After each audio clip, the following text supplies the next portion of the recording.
It's really hard to start a recording like this with a correction, but it's actually T minus 9, um, and just so we can keep track of the days.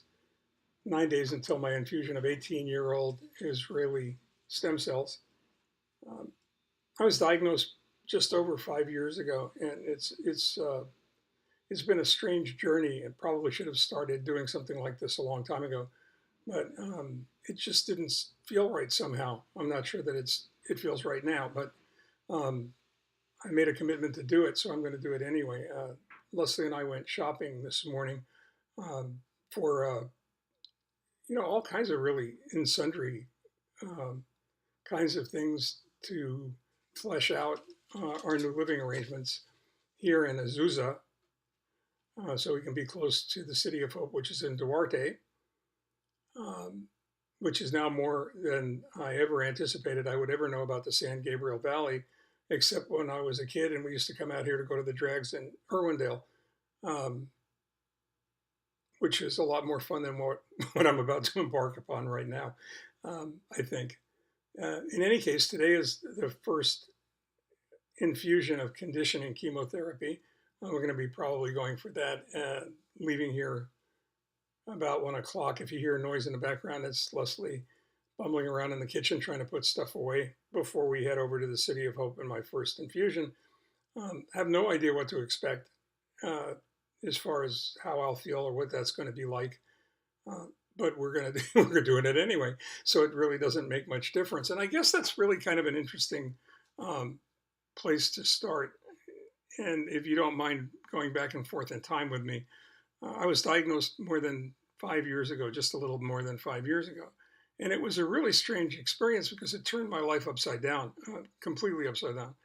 But the one thing that you realize when you get diagnosed with something like primary myelofibrosis, which is what I was diagnosed with, is that no one person, unless you are alone on the planet, gets diagnosed with cancer. When you get diagnosed with a chronic illness, regardless of what it is, your whole entire universe gets diagnosed with that. It's your entire family that gets diagnosed with that.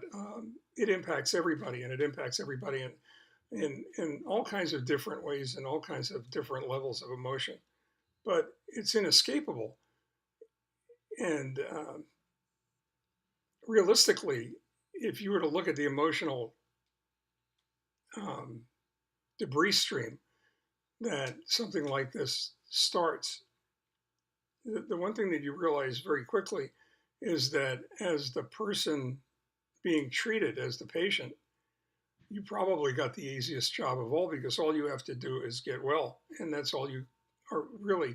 That's all you can focus on. That's the only thing you should focus on.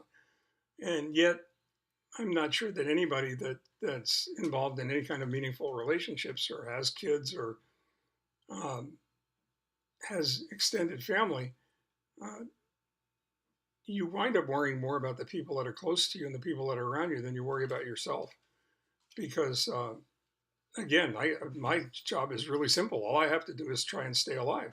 Um, Everybody else has got to deal with whatever they have to do. They being all the doctors that have been so incredibly wonderful over the last 5 years in trying to keep me alive, or getting me to the point now where we can actually have an opportunity to look for a cure.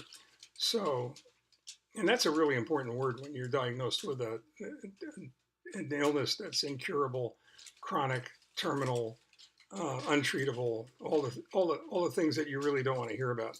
So, but it's harder on everybody else, and I wouldn't have made it this far. I'm sure that if it weren't for Leslie and if it weren't for my family and our incredible friends and our family, as Stephanie, Ryan's wife, Ryan, our son's wife, likes to call us family, the friends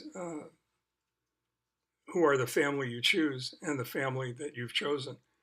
But this event turned my life inside out, upside down. It was the reason that I sold the shop. I probably would have worked as long as I could have, much the same way that as my dad did. And those of you who know me and who knew Jerry knew that he would have probably, had he been fortunate enough not to have gotten a MRSA infection at the hospital, he probably would have come back to work immediately, and he'd probably still be there sitting next to me right now if this hadn't happened to me.